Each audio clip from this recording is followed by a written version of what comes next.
would say yes, and I'm not going to go too extreme on this one because I think that their cause for concern is in their third scorer, like having a reliable third scorer. I hear a lot of Laker fans say, oh, we got AD, we got LeBron, and then someone else will step up. Right. Well, let's talk from Frank Vogel's perspective.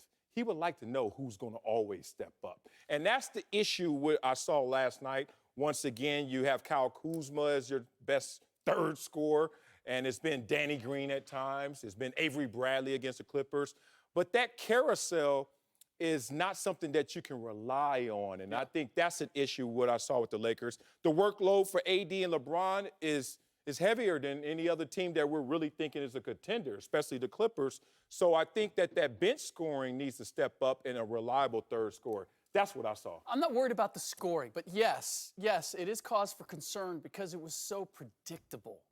I said yesterday that the Nets were going to give them a game. And after what they did to the Bucks and the Lakers, and you look at the Nets, and while I think they have solved their problems, they've moved on, and they've consolidated, the fact of the matter is, I knew that LeBron was going to be half-stepping in this game. I knew that he wasn't going to take it as seriously as he took the previous two because there wasn't as much at stake.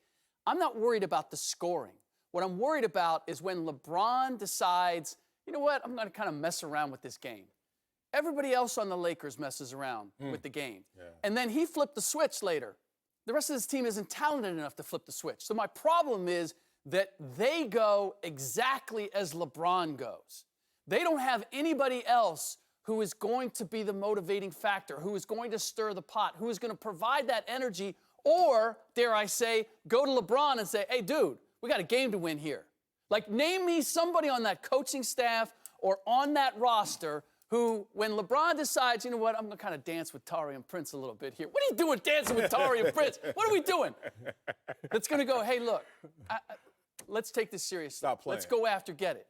It didn't happen last night, and I dare say I don't see that guy on that roster that is going to do that. So we want to make sure we get this question right. There we go. That's a yesterday. We get this question right. You want to make sure you get this Is there any question concern right. with the loss yesterday to the Nets? Yes. My answer is no. Okay. No. Because are we supposed to assume by those two wins over the weekend that the Lakers have been crowned champions? I know there was a lot of theatrics and some people did. some people crowned them. A lot of people. A lot of people said in my mentions. I was just going to say. A lot of people said the Lakers were the champion, but this is the NBA. This is where you have to bring it every single night, and let's be humbled by the fact that you can be beaten in this league by any team.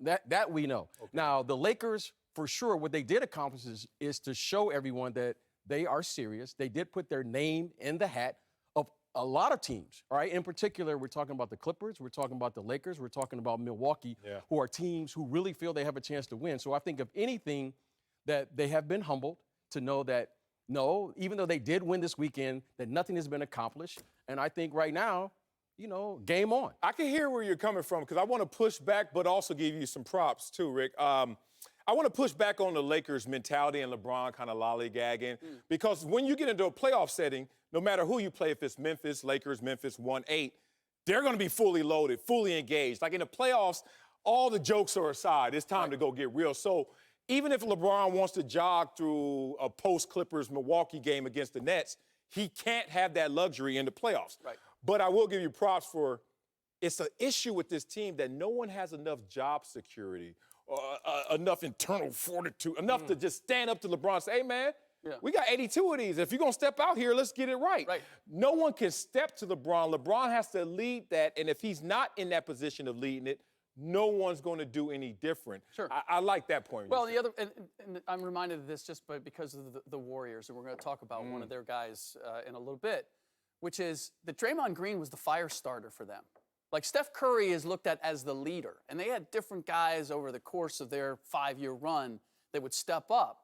But Draymond Green was the guy, may not have been the most talented, but if Steph wasn't bringing it, if Clay wasn't rotating, whatever, he was the guy who would say, hey, look, let's play. Let's get going.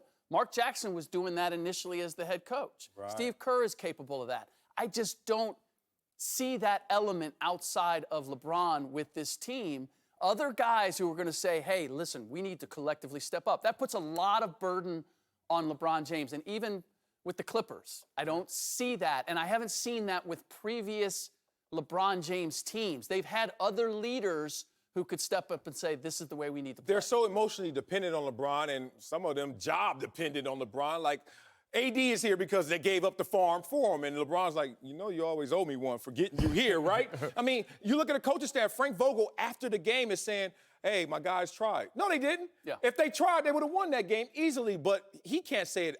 No player. I've not seen anyone walk up to LeBron and say, hey, bro, what's up? Jason Kidd is the only one I see on staff that looks like he has that moxie, can do it. But even Jay Kidd is like, I don't want to disrupt because of my reputation, and I don't want to upset the apple cart. Well, the other part is as the assistant coach, that's not your role. Yeah. Your role is you're the connector. You're the player's friend, and you're not the guy who's cracking the whip. Once you change that seat, then it's different. And besides, if Jason's doing that, then people are going to look at him some kind of way because they're going to feel he's overstepping his boundaries when it comes to Frank. Now, BJ, you see that dynamic as an issue even in the playoffs for them to contend. Right. Don't they need someone to challenge LeBron internally? Well, you know, as I look at this team, the one thing that I've said and I've often said with this Lakers team is, where's the trust in the locker room if this team doesn't win? Who's going to be responsible and who's going to take on that responsibility? And when you have a leader like a LeBron James because of his personality, when you see the players in the locker room kind of looking around and we're still asking questions, who's the third scorer, who's this, who's that, this is going to be a problem. I think there's a trust issue in the locker room because if they don't win, who's going to be responsible? Because we can't say LeBron James didn't do his job. Is it going to be, are we going to toss that to Anthony Davis? Are we going to toss that to Kuzma or the bench or what have you? You know, one of the unique things that happened during the Clipper game that I thought Doc Rivers said that was very interesting is when they asked him why did they bring out Paul George and Kawhi Leonard, and he said, because we trust our bench. And I thought that was to me said everything about that game. Where is the trust factor with the Lakers right now? Even though they did win, Doc Rivers said, I trust you guys, and we're going to win together, and we're going to lose together. You know, LeBron is the king, but he can't do everything. Y'all need to support him. Come on.